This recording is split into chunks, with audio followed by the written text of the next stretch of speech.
ATN की team इस वक्त वैशाली में आई हुई है और अभी हम आए हुए हैं हाजीपुर शहर में और हमारे साथ अभी भूषण कुमार एमएलसी प्रत्याशी जुड़ गए हैं, एनडीए समर्थित उम्मीदवार हैं। इनसे थोड़ी सारी बातचीत करेंगे क्योंकि इस बार पहली बार चुनाव मैदान में है, क्या कुछ चुनौती रहेंगी।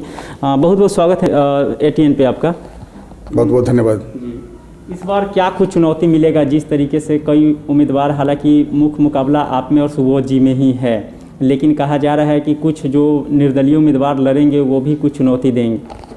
अभी कहना थोड़ी जल्दीबाजी होगी। अगर बात करें कैंडिडेट्स की तो सारे कैंडिडेट्स भी नहीं आए हैं। आरजेडी से कैंडिडेट आ गए हैं, एनडीए से कैंडिडेट आ गए हैं, पर बाकी कोई निर्दलीय है, कोई और है, दल है, कोई कैंडिडेट आते हैं, नहीं आते हैं। जब ये सारी चीज़ें तय हो जाएंगी उसके बाद इस पर बोलना उचित होगा।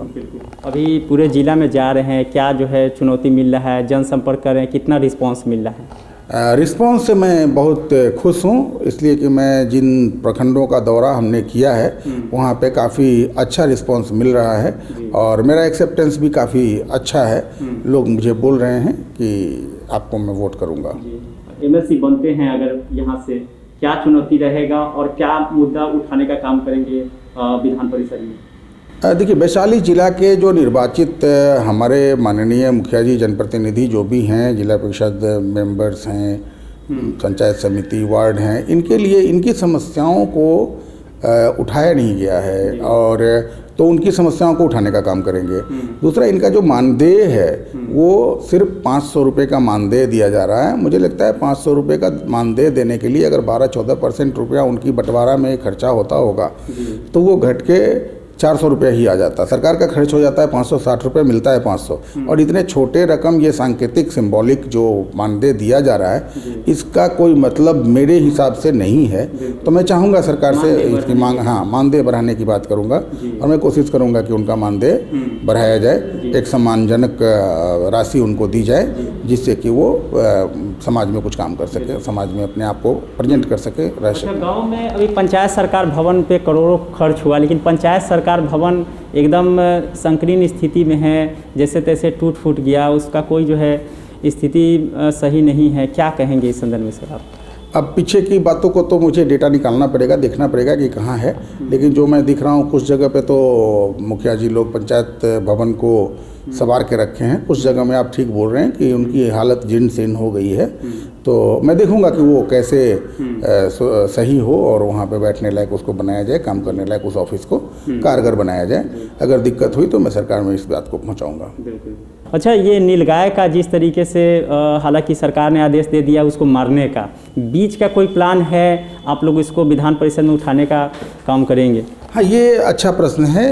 अगर वैशाली जिला की बात करें तो वैशाली जिला में जो एग्रीकल्चर बेस्ड है, तो एग्रीकल्चर बेस्ड होने की वजह से सिर्फ एकमात्र आर्थिक साधन के रूप में वैशाली जिला में खेती ही है जिससे आर्थिक इनकम होती है लोगों को। उसमें दो समस्याएं हैं, एक तो नेपाल की तरफ से बॉर्डर होने की वजह से पानी आता है और 3 फसल में एक फसल को वो बर्बाद कर देता है।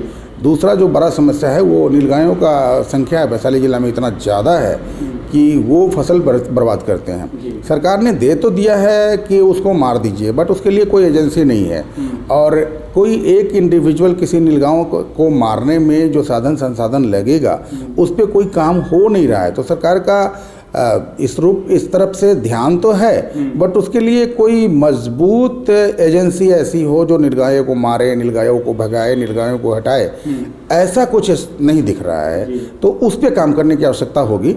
मैं सरकार में इस बात को रखने की कोशिश करूंगा। अच्छा, कुछ पंचायत के जनप्रतिनिधि हैं जैसे पंच, सरपंच, ये लोग करें कि हम लोग को भी एमएलसी में जो है वोटिंग के लिए ये किया जाए, कम से कम हम लोग भी वोट गिराएं, शायद वो लोग नहीं गिरा पा रहे हैं।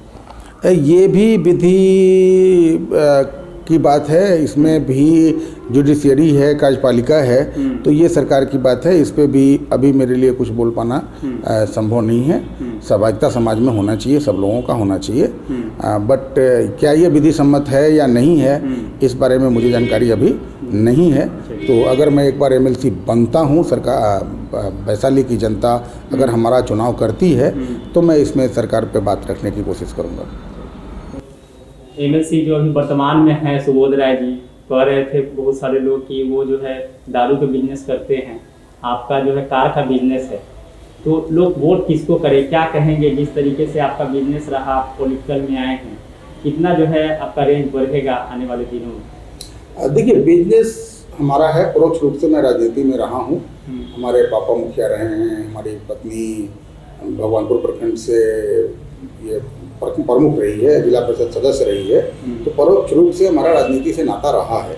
आज प्रत्यक्ष रूप से हम राजनीति में आए हैं और समाज सेवा के भाव से आए हैं। बिजनेस हमारा जो है वो चल रहा है।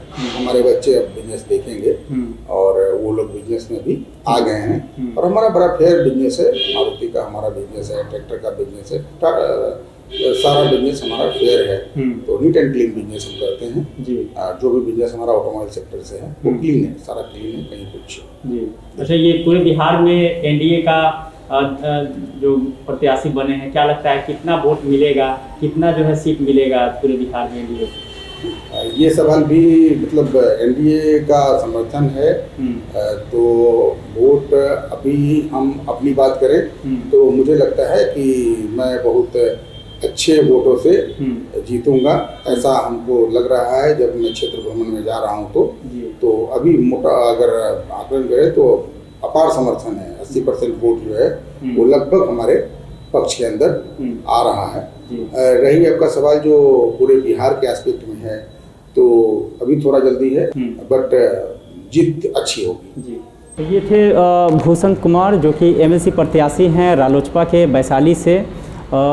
पूरे ग्राउंड रिपोर्टिंग में हम आपको दिखाएंगे कि एमएलसी रहते हुए सुबोध कुमार राय ने क्या कुछ किया। एक एक रिपोर्ट एटीएन पे जारी रही।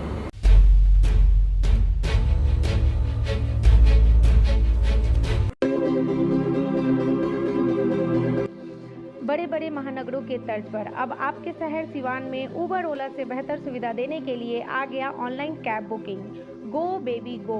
अभी अपने मोबाइल हैंडसेट में go baby go application download करें और सस्ते दरों पर कार, ई रिक्शा, ऑटो या बाइक जहां चाहें वहीं मंगवाएं। अब सफ़र होगा आसान गो बेबी गो के साथ। कॉन्टैक्ट करें 991125